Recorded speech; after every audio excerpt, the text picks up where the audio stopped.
everyone, welcome back to my class. As you know that I am Halimanisa, teacher and lecturer of Allahabad High School and Junior College. Today in this class, we will discuss about working population. It was pointed out earlier that those who are in the age group of 15 to 59 years, that are the working peoples, they might work throughout the year or only for a part of a year. This depends upon the availability of their work. Okay. As discussed earlier, this doesn't cover the unpaid work of homemakers, so that the census of India grouped them into 4 categories, and that are cultivators and agricultural laborers and the workers in household industries and other workers. Okay. Here the cultivators are farmers who farm or supervise the land that they have owned or take on rent. Exactly. Agricultural laborers are those who work on another's farm for wages in cash or kind. Okay. Workers in household industries would be those who are the manufacturing or repairing some product at home, such as the husking of paddy, beedi workers, potters, weavers, and the repair of footwears or the manufacturing of toys, etc. In other words, trading, casual laborers and the other occupations will come under the other workers. Okay, after the division of the census of India on the basis of working population, now we will discuss about the changing population size. Okay, the population is the dynamic. The numbers, the distribution and the composition of population are always changing. Exactly. So, this is because of the interaction of the 3 processes, that are births, deaths and the migrations. Changing in size of a population is the difference in the number of inhabitants of a country or a territory. During a specific period, during the last 10 years, such a change can be expressed in 2 ways, that is as absolute numbers or as percentage change. Okay, the absolute numbers added each decade in the magnitude of increase. Okay, here the magnitude means the great size or the extent of something. Okay, it is obtained by simply subtraction the other earlier population. For example, that of 2001 from the later population. Example, that of from 2011. If the result is positive, the population has increased. If it is in a negative number, then the population will be decreased by that number. So, here the population change means absolute numbers is equal to population at a later date minus population at earlier date. Okay. So, just to see and observe this graph, that is the India population in millions from 1901 to 2011. Okay.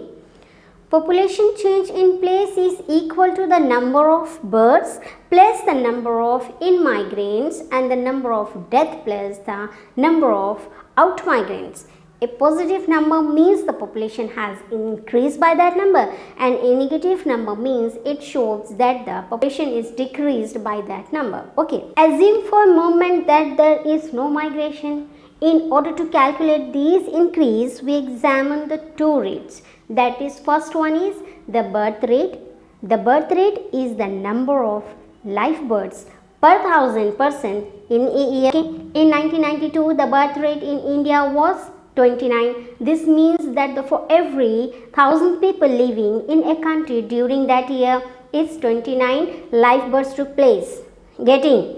And the second point is that the death rate is the number of deaths per 1000 persons in a year in the year 1992 for every 1000 persons living at the time. Okay. 10 people dying during a year means 19 people for every 1000 was the addition during that year. Okay. This number can be expressed as a percentage, that is 1.9%.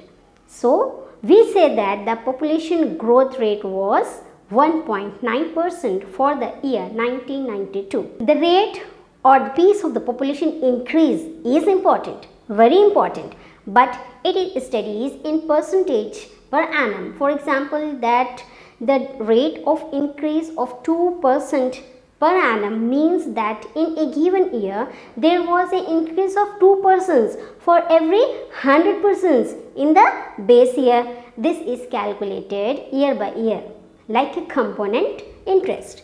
This is referred to as the annual growth rate, and the India's population has been steadily increasing.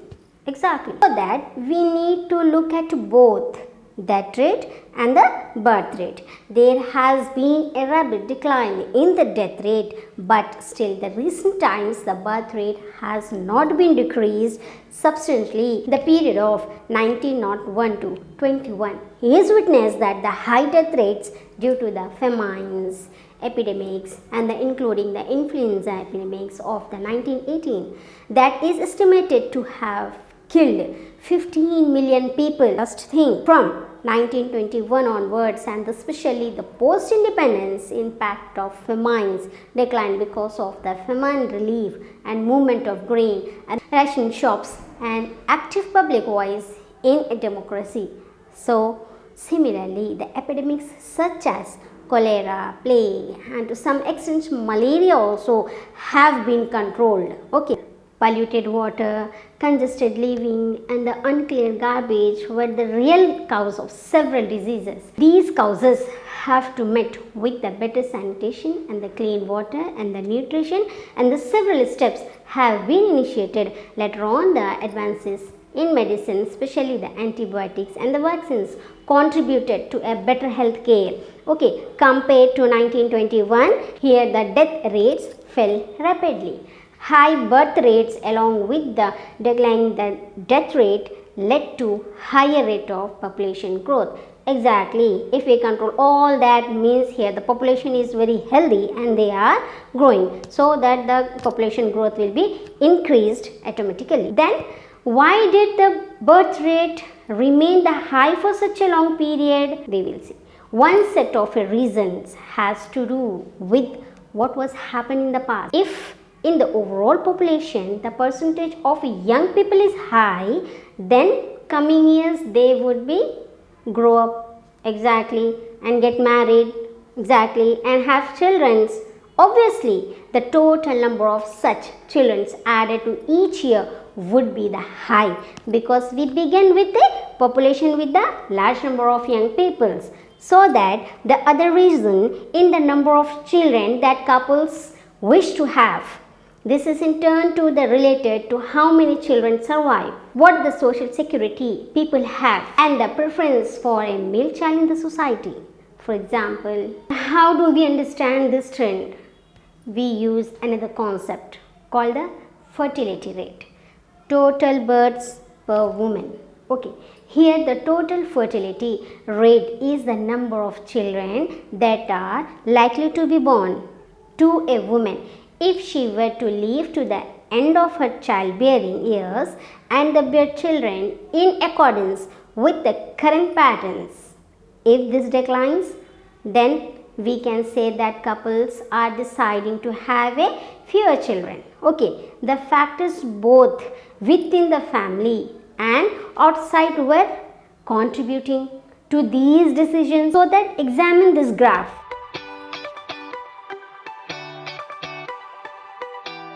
Fertility rate for India in 1961 was 5.9, which indicates that on an average each woman was likely to have a 5 to 6 children. The family decide the number of children they want depending on the security, opportunities for children, and the social norms also. Exactly, there have been some changes in this outlook. Present fertility rate in India is 2.7. In combined Andhra Pradesh, fertility rate is 1.9. The third component of population change is migration. Migration is the movement of a people across the regions and the territories. Migration can be internal or international. Here internal means within the country and international means between the countries. Okay, here the internal migration does not change the size of the population but influence the distribution of population within the nation. But the migration plays a very significant role in the changing of composition and distribution of population. Exactly. We often hear that the people talk about the population growth is in alarm tone. Why this? These people are often literate to talk about the others not benefiting because there are too many people who have to share few resources, so that the families decide the number of children they want to have based on many considerations such as the resources they own, their security in old age, etc. And the most often families which are large in number of children are the poorer than the rest. Exactly. Don't own many assets and they rarely own their children for the old age security. How do we understand these different points of view? It all is depend upon the earning and learning and education and the having children and the deciding and the decisions and the discrimination between the male and the female. Compared to all, we can understand this term how they are different from one to another. Okay. After the changing population in size, now we will discuss about the population density. Here the population density provides a better picture of its distribution.